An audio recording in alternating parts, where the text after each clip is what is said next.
we're not thinking about it. It's just right. like, it's now like unconsciously you're doing something, and she gets pissed off, and everybody that wipes the bottom of their shoes again, we're lining up. Like, we're just trying to get some grip, coach. So the Wade Trophy is awarded to the top women's basketball player in the country. In the 45-year history of the University of Texas women's basketball program, only 3 winners of the award have hailed from UT. Edwina Brown was one of them. Small-town girl from Lockhart, Texas, who made the 32-mile trek west to make her mark and leave her sneaker prints all over the record books. Here's the one that got away from Edwina Brown in her own words. Finally, somebody wearing the right colors. I know that's right. Finally, somebody repping the right colors. I don't know what these other people were doing, but it's good to see you. It's really, really good to see you too. Yeah, and the entry question is always, since we're talking about colors, is how did you end up at the University of Texas given your high school career and the opportunities that you had? It was actually a rebellious decision. So I actually wanted to go. My number one choice was another school. So it was NC State. But my family said, no, you're going to UT, right? So my grandma, my mom, my sister, all of them are Team Texas. And wow. I'm like, no, I'm not. And so once we started to take the visits, it turns out something happened with NC State. You have a certain amount of scholarships, whether 2 through 4, and then, a certain amount of scholarships in a particular position. Mm-hmm. And so a kid that they didn't expect to commit, quite frankly, didn't want to committed the weekend before me. And so they had to make that call. And this is before I took my visit there. So, I was leaning that way, but I hadn't gone, maybe would have gotten a different feel. And then I was like, my grandma was like, so yeah, that's kind of how it happened.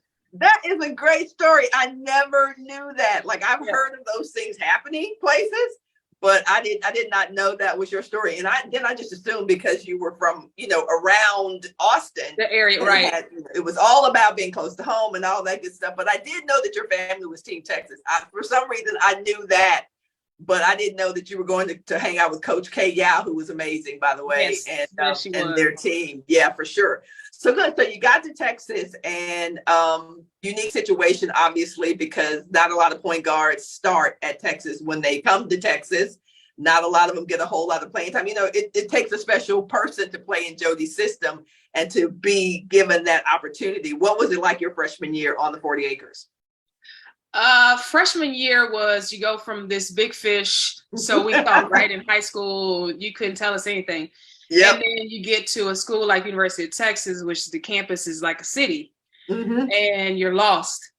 And for me, being recruited in, actually, she wanted to put me at the wing. That year was Angie Jo. I had a class of 5 seniors. Actually, it was 6 of them. So wow. Yeah. So we had Angie Jo. It was the Danielle Viglione class. Amy Smith. So it was that class. And so coach was like, hey, at the wing opposite Danielle, if you want to start, here's what I need from you. Now, mind you, I averaged all of these points in high school. For us, scoring was everything. And then you get to this level and the game completely changes. So she was like, I need you to guard the best guard. You need to defend the best guard. And I need you to be the best rebounding guard on the floor. I'm like, what? I averaged 27 points a game in high school. What are you talking about?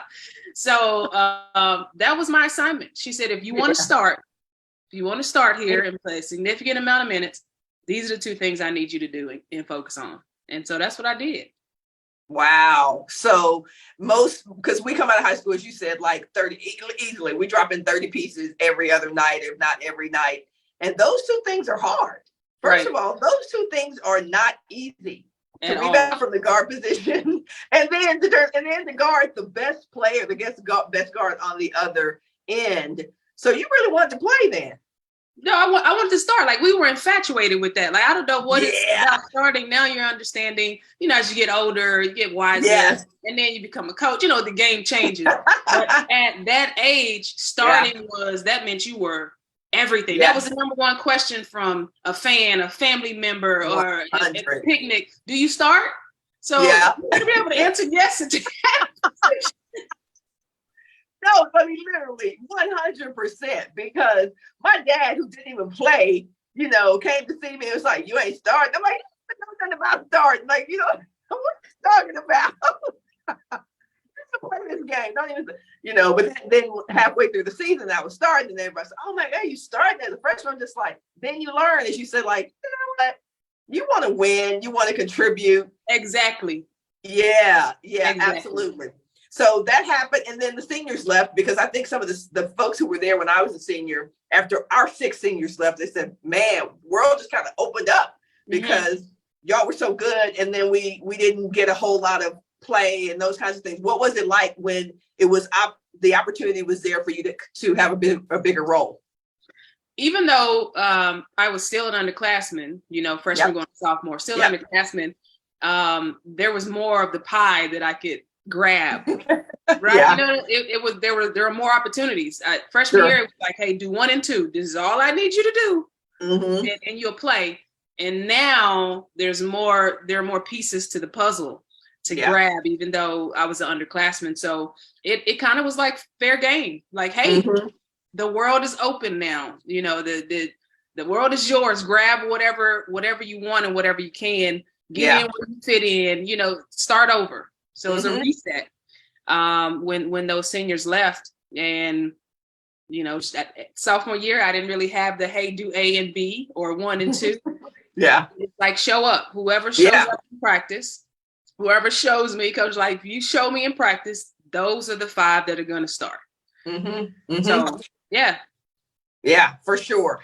What was the toughest transition for you, other than the point situation? What was the toughest transition from this level?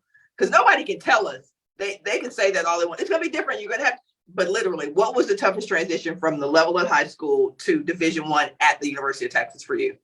Honestly, my number one challenge, once coach told me, hey, do A and B, 1 and 2, rebound, defend, it was a challenge. It was like, okay, no problem. I could do that. This is what you said. I could do that. But the hardest thing for me is when she sat me down and had that diet conversation. Oh my God. She had a conversation. I will never forget it. I know where I was sitting. Wow. I know where I was sitting. She called me over. We were warming up, getting ready for practice, getting the adrenaline's going. And she called me over. And by the time I walked away, I was in tears. The sweat was gone. But she had that conversation of, hey, can you tell that you're not going by people like you normally do? Do you feel like you're a step slow? And I just took it as, hey, everyone is great. These are all the best high school players from whatever state and from. Yeah. So she was like, no, like you gained a little weight, baby. You gained a little weight. So she had that conversation. It was real quick. It was before practice. I was no good the rest of practice. And after practice, I sat down with Tina Bonsi. I rest her soul. And we were able to sit down and get connected with a nutritionist and to start that. So I started logging my meals and understanding how important that was for what I was putting in my body and how it was affecting me. When I saw results and I started to feel my body change, my energy, speed, everything, I'm thinking, whoa, this was affecting me. And this does work. Yeah. So I was almost instantly sold on nutrition. We have that in common. I did not know that. Like, what I'm loving about these conversations, like, I did not know that. Like, she never said that to me, but I remember I got back from a USA national team and we were all playing in Gregory. And I heard, she didn't even say this to me. She said it to one of our teammates, like publicly, right? When she walked by, she was like, whoa, have you seen Fran's butt? Like, literally. Like, literally said that as just casually, like, have you seen Fran's hair? in the gym. We were all in Gregory, and then so whoever it was like, "Did you hear what Coach said?" And I was like, "No." But that summer I had been eating, like, those national teams go, boy, all you do is eat. Winky, I did not know that. That is hilarious. Now, of course, you can't do that today. And right. It's all the sensitivity and no, do that today. Sensitive. But yeah, and that's when that was my sophomore year, I think, and I was like, okay, what you put into your body matters. It's fuel, it's whatever, because basically our eating habits were trash. When you get to college, maybe it's different for the kids now, but we were eating what we wanted. Soul food, junk, Doritos, whatever. Exactly. And it's still dropping 30. Yeah, it's still dropping 30. And that's the whole thing. It's like, but I'm dropping 30. So why are you tripping on these extra chubs? So yes, changed it for you. You were a Wade Trophy winner, which for those of you who don't know what that is the best player in the country. How did you go from, very two system directive from coach saying play defense, rebound, to becoming the best player in the country? I think I listened. Like the adjustments that it's coachable is the term, right? So the adjustments that I was asked to make, I did it. And I did it because I didn't know any different. Like I just want to get better. I just want, I had a different goal. I was the first to go to college for my family and graduate, right? So I had a different mindset, right? I love basketball, but I want to get a degree. Nobody in my family has ever done that.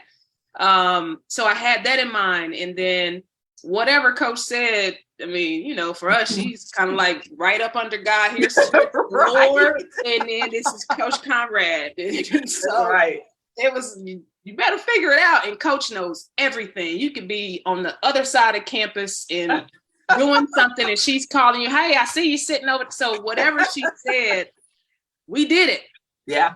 And, like I said, every year something changed. So it was the diet thing. And then freshman going to sophomore, Todd Wright came with staff. And I just loved his strength and conditioning programs. And, I was excited about that. Conditioning, getting stronger, body was changing. I was seeing the results. So I felt like my ability to sustain, on the court playing now 15 to 20 minutes to now I have to sustain because I'm playing 40 minutes. 40 minutes. So seeing those results and then getting the invitation after sophomore year to try out for a team. Yeah. Thinking like, no way, thank y'all for inviting me. I'm excited to be in Colorado. Yeah. I'm a Texas girl from Lockhart, Texas. I'm in Colorado and I make the team. Yeah. So now my eyes are like, whoa, okay. They asked me to do this and I did it. And this is what happened. They asked me to do, Todd said, do this. And this is what happened. Be the in the 4-minute game conditioning drill. And this is what, so I'm seeing those results.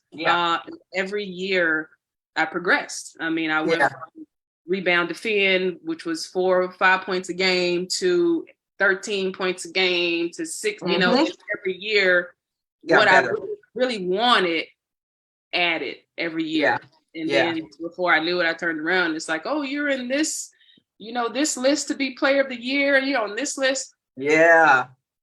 I'm just playing basketball. Yeah. I remember seeing you your senior year. I'd seen you maybe your sophomore year. I didn't see your junior year. And then I remember seeing your senior year. And I was like, whoa. I literally was like, whoa. It was like you were powerful. You were quick, but you were also powerful. And I was like, when did all that happen? But it really was sequential steps of getting better, following the right, protocol, trusting the process, and the results happen. Exactly. So what happened in your career? This is really about that one game that got away. It doesn't necessarily have to be in the NCAA tournament, but we've all had that game where it was right there in our hands and we didn't get it, and I hope it was not to Oklahoma or Texas Tech or A&M that it happened with you, but what was that situation? Actually, it wasn't. I was thinking about this, after we connected in schedule, and I'm like, okay, what's the one for me? It's actually 2 games, but same team. Okay. Iowa State. I don't know. We could not defend them. Like, yeah, we just couldn't. And this is senior year, what I'm talking about. Mhm. I remember very specifically senior year, senior game. Oh, Senior game. I'm the only senior. oh, wow. So all eyes, right? Yeah. So Yeah. everybody that's come out to senior night and sit is me. Right? My entire town. Yes. They organized these shirts, they designed these shirts, and they had the whole specific section and senior night, right? I'm hype. I'm overly excited. And Iowa State did what Iowa State had done to us every game. Well, it's home and away, one there. right? Yeah. So we just couldn't defend them. I think that was one of the first times, that team where we saw the stretch fours starting to come alive, right? So we were traditionally, this with Coach, she's traditional, old school. You got 2 bigs, 3 guards, right? Yep. So you're asking Carla Littleton's, who actually was my freshman roommate teammate, and she hurt her knee, so that's how she ended up graduating after me. You're asking these real legit bigs to guard a 4. We just couldn't defend them. Yeah, guard a 4 that was stretched to the 3. We couldn't defend them. So that was senior night, and then we get to the tournament, and I mean we beat the Texas Tech. Actually, I think Oklahoma might have been first.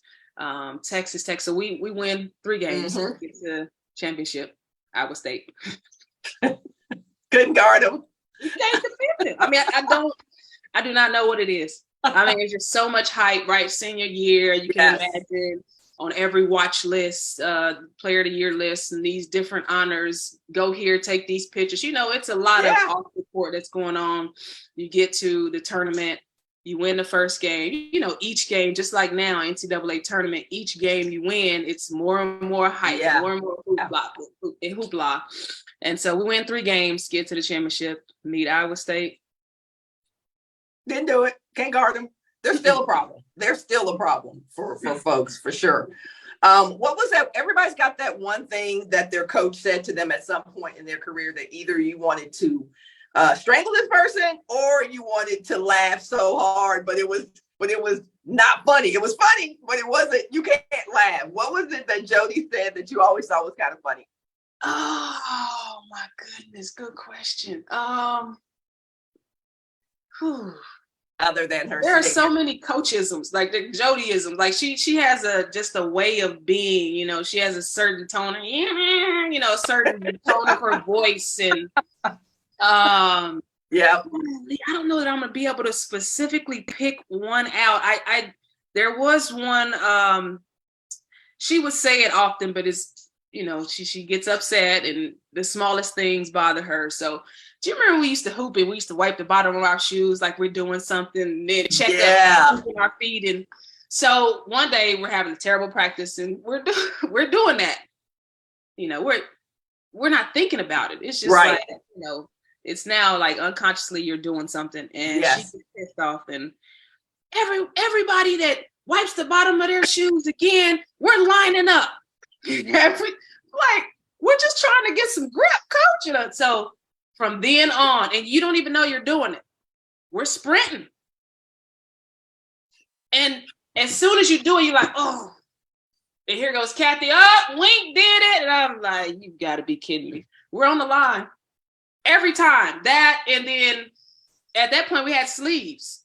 Yeah, right? We still had the sleeves. So we had to wear the t-shirts under the jersey in practice because our uniforms were actual sleeves. So you're pulling them up, right?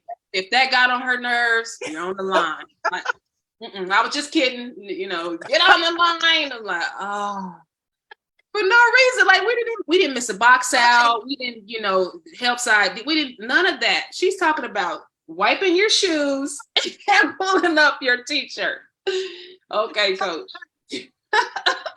That is, oh my goodness. As soon as you started, I was almost in tears because I was like, they could get mad at the most inane things, just because they could. Just because you can doesn't mean you should be messing with us about these sleeves and wiping the bottom of those shoes. There's stuff I could see people doing, because you do it behind your butt. You just kind of put your feet up and, y'all stop. Y'all need to stop. That is hilarious. When you think back on your career at Texas, what is the thing that you think of that always comes to mind whenever you kind of reminisce? What is it that you took away from your career? I mean, for me, it's just the whole experience, right? The Texas way, and of course, I didn't go to another university, right? College, so I don't really know, but I know how we felt, how we were treated. I feel like we were treated the best of the best. We had the best athletic trainers. We had some of the best assistants. We had one of the best head coaches in the world. And she was about community service. So we were taught about the importance of being active in the community. She was every detail of how you presented yourself in front of the camera. How was your body language? All of these things we were taught. Right. I'm not saying that other schools are not teaching their athletes that. But it's the little details of the things that were important to her and what she instilled in us, even down to, I remember we were getting ready to travel and she was like, you guys need to know how to eat. You need to know which fork, you need to know etiquette class, right? Yeah. And we were taught about the spoon, the spoon at the top. What is it for? Which size of the knife and the fork should go on? How should you place your neck? She taught us this. Yeah. We didn't pick it up. Savagely at a whatever restaurant she took. She taught us everything that was important or going to be important in life. Yeah. So it's just that experience of learning, of course, your teammates, right? The teammates that you build lifelong relationships, even if you live far. Social media is helping right now. I just talked to Danielle actually 2 days ago, and just those teammates that you keep. You do life with. Yeah. Relationships to do life. Some of them end up being your kids' godparents. So they're coming with you to family reunions. That's something that Carla, who was, like I said, my freshman roommate, was able to do being from Kansas, right? So coming to school, University of Texas, coming with me for family reunions, Sunday grandma cooking, and those relationships. Special. So we remember these games, and we know it was competitive. And I remember some of the games. I don't remember the details in it. Yeah. But what I do remember, the experiences off the court, those bus rides or plane rides. You remember those things. Those at this age. 25 years later, almost. Well, crazy, right? That is that is crazy even to hear you say that. So you make me think of when you came to Texas. Texas was literally near the top of the mountain. Like, it was good every year. It was whatever. What has been your experience as you watched the transition from when you played years past, where Texas was not so good? Like, have you stayed connected from that standpoint? What is your emotional state when, let's say, even this year, Texas doesn't make it to Sweet 16? Did you have an experience around that? Yeah, so I did watch that Louisville game. So it's tough, that's because it's in your heart. It's in my heart. Yeah, you can't get so there. We have a lot of fanatics, right? And they're tripping when their team loses, and like, you don't have actual real connection to this team. I do. Yeah. And I'm not near death like you're acting. So, no, seriously, I have a customer, and he gets into it with another customer. I'm like, did you go to that school? No, it blows my mind. But I did stay connected. I think that the disconnect is when I was playing abroad, for those 11 years, because you're during the school year, we're in another country. Yeah. Yeah. It's not like we have ABC or CBS. you'll be lucky to see ESPN, in a particular country. But if it wasn't on the internet, on their website, being live streamed, you're missing it. Yeah. And a lot of times, different country, you might be asleep. Yep. When those games airing. So the disconnect was more so then. Once I came back to the States, I jumped right into college coaching. So lucky enough, blessed enough to actually coach at our alma mater, to be a part of Gail Gestencourt's staff. And then, she goes in a different direction. And so we're dispersed. So when I was in New Mexico, a little bit more of a disconnect those 2 years. But then when I arrived at TCU, being same conference, obviously I know everything because that was my scout. So, a little bit, being removed now from college coaching or coaching in general. I still stay connected. Social media definitely helps. But then the more and more that women's games are televised, the more and more, their broadcast, it's important, especially for someone like me that's not in Austin anymore, to stay connected to the alma mater, for sure. So you mentioned your coaching career, and based on our last conversation about kind of what you wanted to do before you started what you're doing now, which we'll get to, you were extremely passionate about coaching. I said this to somebody else I was interviewing. I've had coaches say to me, if I don't coach, I don't really know what else I would do. Like, what else am I going to do if I don't coach? How did you make the transition, first of all, to coaching, and what was your experience like? And then how did you make the transition away from coaching? So the transition into coaching, I knew that was something I wanted to do. And, the older we get, you can kind of feel in your body, it's starting to fail you a little bit. So I went to Coach G, who was head coach at Texas at the time. And I said, hey, my body is starting, nagging injuries are staying longer than normal. I'm interested in coaching. If you ever have an opening, would you keep me in mind?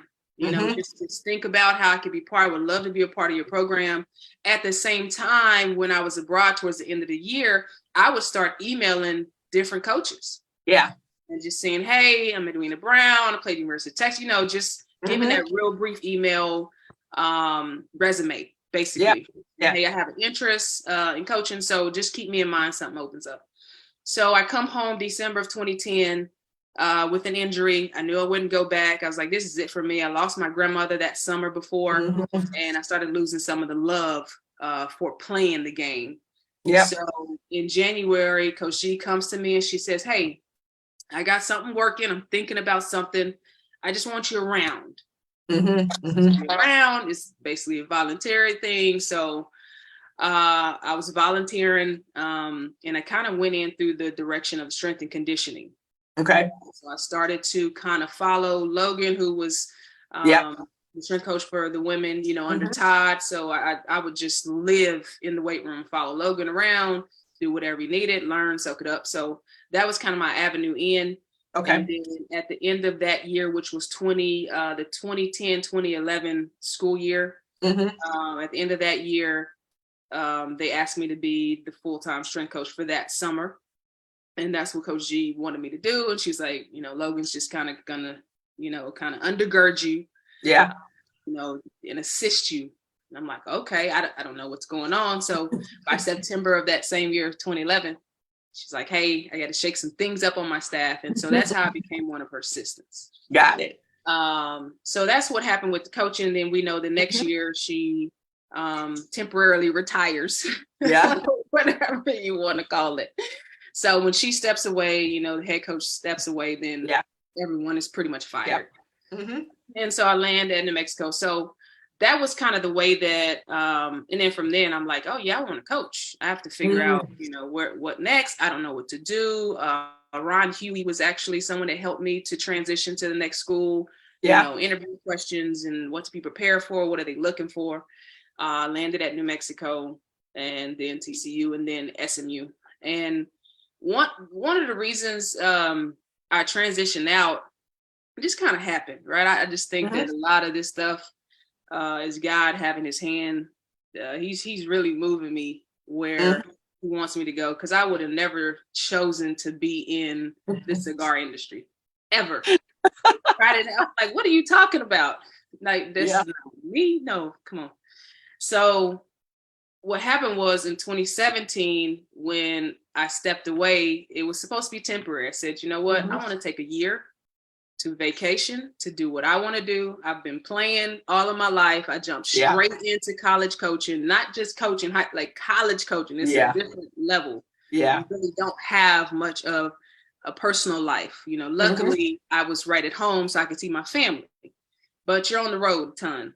So I jumped straight into college coaching, and I'm like, I'm back in America, but you know, friends I haven't seen in forever. Yeah. So I said, I'm going to take a year and just do what I want to do. Just see what happens. Just float. Yeah. Right. I took a vacation every single month. Wow. That was my gift to myself. Yeah, that's great. Yeah. So I took a vacation every single month. So at that time, I was in Dallas, like I am now. And I just went and did different things. I said, I'm going to go to a city, and if I know a former teammate or someone, hit them up. Hey, I'm in town 3 days. You know, what's up? So I'm going to reach out to contacts and just have a good time. So during that year, a friend of mine who I played pickup with back in Austin, he went to St. Ed's, and we would play pickup together on Sundays. So he hit me up and was like, hey, what are you doing now? I'm like, I'm chilling. I am vacationing. Nothing. Yeah. And he said, okay, come hang out with me. I'm like, okay, well, let's connect. So he was like, yeah, I have a cigar group, and just come hang out with us one day. And I'm like, what is a cigar group? Right. And we meet every single Wednesday. And I'm like, okay, what do y'all do? You know, what's happening? So I meet him one particular Wednesday, and besides from the smoke in my hair and the smoke in general, I fell in love. Wow. Because I'm a country girl that's used to sitting on the porch, talking to Big Mama, eating watermelons, spitting seeds, talking about nothing, waving at every car that drives by. So now we're basically at a location, watching games. There's TVs everywhere, having conversations with people you've never met. This is right up my alley. And so I found myself the next Wednesday looking to see where they would be that Wednesday, because they moved around from different shops throughout the Metroplex. So next Wednesday come, I'm looking, I'm going. The following Wednesday, so it was like reeling me in. Yeah. The biggest downfall again was the smoke in my hair. Right. I mean, you cannot get away from it. So fast forward to how I became a tobacconist and a retail owner. That same guy invites the group to an event that they're having in Duncanville. And he happened to be the MC at this event. And so we go to support him and to be with the group. And it happened to be a grand reopening of a particular shop. And I'm like, grand reopening, what is that? I'm trying to make sense of it in my head. So the shop had been closed down. We get there, and for some reason, one of the owners gravitates to me. We end up setting up a meeting. They're crying me a river about the problems they're having, being closed out. And this opportunity falls in my lap. And my wheels are now turning. At the same time, I'm interviewing for coaching jobs. Yeah. I'm interviewing. I'm trying to hold them off, but, you know, secretly wanting the job. I'm just kind of like, Lord, what are you doing? Well, I don't, I'm just kind of following you right now. You got to show me the way. So at the same time this is happening, I'm really mentoring this individual on, hey, business wise, this is where I feel like, you know, you feel short. You don't have an expense report, you know, of your goings and comings, so to speak. Right. They really didn't have a business plan or a blueprint at all. So it was set to fail. So I'm just mentoring this person through, at the same time, you know, this job coming and going, or one I really wanted and they chose this candidate. I have one that's already offered me the job, but I'm trying to hold them out. So a lot of these things are happening at the same time. And I just felt like the opportunity was there for me to work for myself. I was like, hey, here's what I could do. I can come and I can give you pretty much an entire business model. Mm-hmm. I can supply that. I can supply sweat equity, 60%. I'll work these hours is when I can be available. I can completely revamp, but it has to rebrand and it has to look like me. Yeah. And so that's what happened. That's how it happened. And so completely rebranded. I took over a location in Duncanville, and we just crossed over 4 years. We've now grown out of that space, relocated to I-35 in Pleasant Run. Almost doubled our square footage. And I'm running a program. This is head coaching in the tobacco industry. Yeah, exactly. All the stuff you've learned as you matriculated through all of your experience have come to one spot. Yes.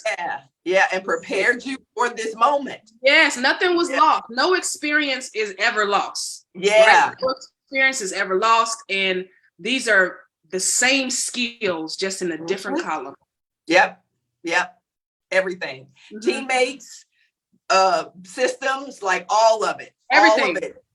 Yeah. Sponsorship. Yep. Networking to see which company can work with us. What deal can I get with this company? National conventions, everything. Yeah. That's great. So do you miss coaching? Of course I do. Of course I miss it. But I think one of the things for me in coaching, if I can be transparent, I do understand working for someone and working your way up. Get that? I think that as individuals, especially former elite level athlete, you got your mind, you have your mind, and okay, I need to follow your blueprint. I need to follow your agenda. But for me, it needs to make sense a little bit. It needs to make sense. Yeah. And if it doesn't make sense, I struggle with swallowing that. Yeah. And so the more that I was bumping heads, with people in a higher seat, right? With the boss, the more I was bumping heads, I'm like, okay, I don't know if I could keep doing, because I'm always going to rub that person the wrong way, because I do have an opinion, and I'm not afraid to share that. I'm not afraid to breath it. Right. And I am an athlete, a former athlete, and a lot of these players aspire to be like who I was. Yeah. So they're going to automatically gravitate to me, which sometimes bridges a wedge. Yep. Right. It's a problem. So I said, okay, I'm not running from these problems. I know that they're everywhere, but if I have the opportunity to run my own show, and I'm becoming more and more passionate with this particular industry as I understand it more and learn, and I'm still able to travel. That was one of the things I loved about the year vacation, and I can travel, and it's not just in the US, this is also international. A lot of this back goes in Nicaragua or Dominican or Mexico. So I'm still able to do some of the things that I really like doing 2 feet in. Yeah, for sure. So what are some of the challenges that you have as a CEO? I'm a female. Yeah. I'm a female. Regard whatever room I walk in, I'm a female and I'm a minority. Yeah.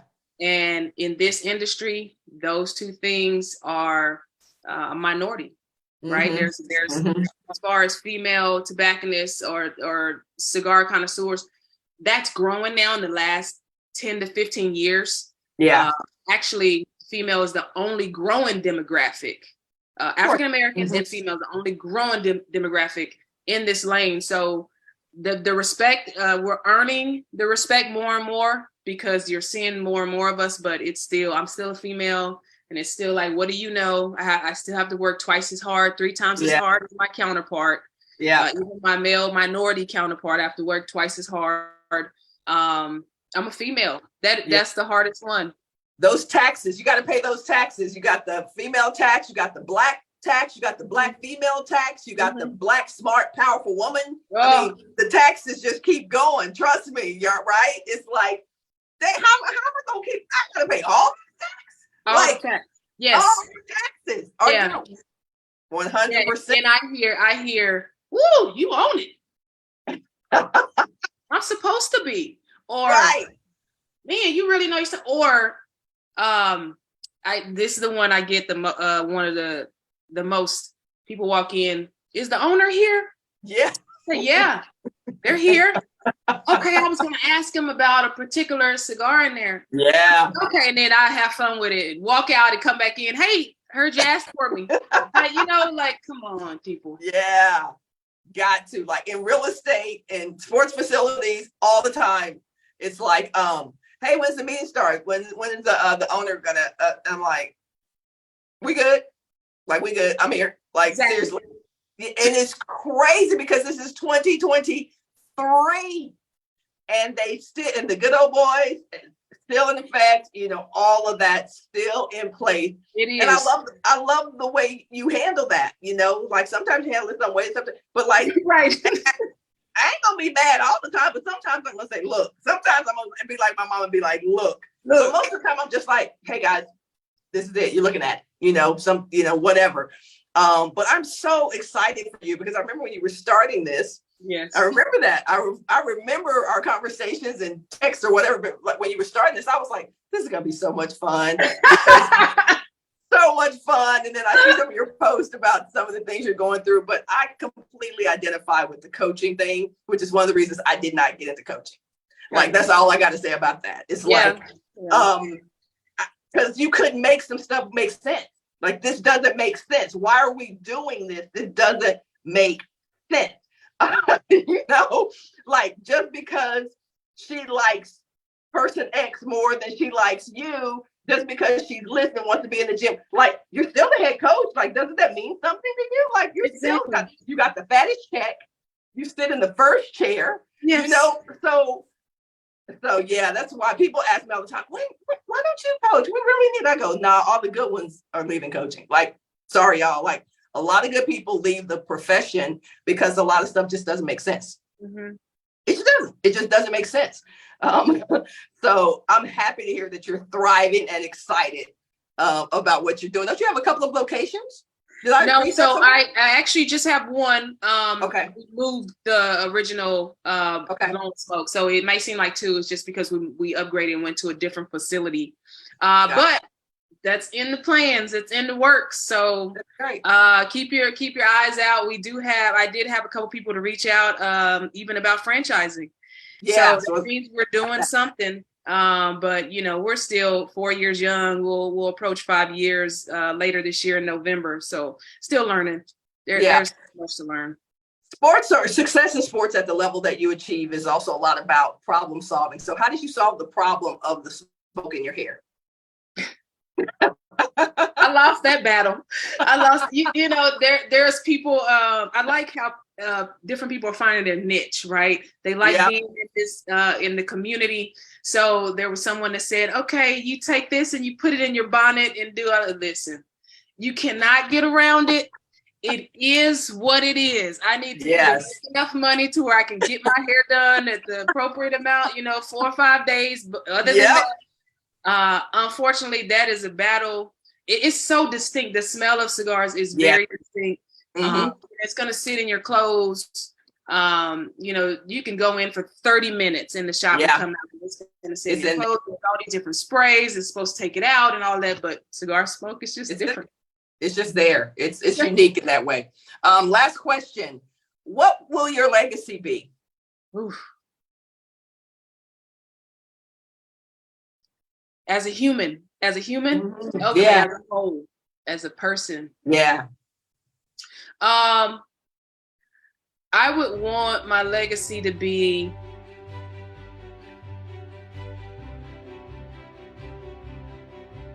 someone who cared about people. Mm-hmm. I'm family driven, but I'm always trying to figure out how to invest back into the world. Yeah. Someone that cared enough to reproduce and multiply. I don't have kids, so when the Bible says that, it's talking about different assets, not just talking about kids, because you might have a childbearing woman, so it can't just be about having kids. Yeah. So someone that everything I touched grew, right, in a positive way. That just someone that had that knack in making people better. Someone who lived a humble, God-fearing life. I hope that that's what, and that happened to be good at a particular sport. Right.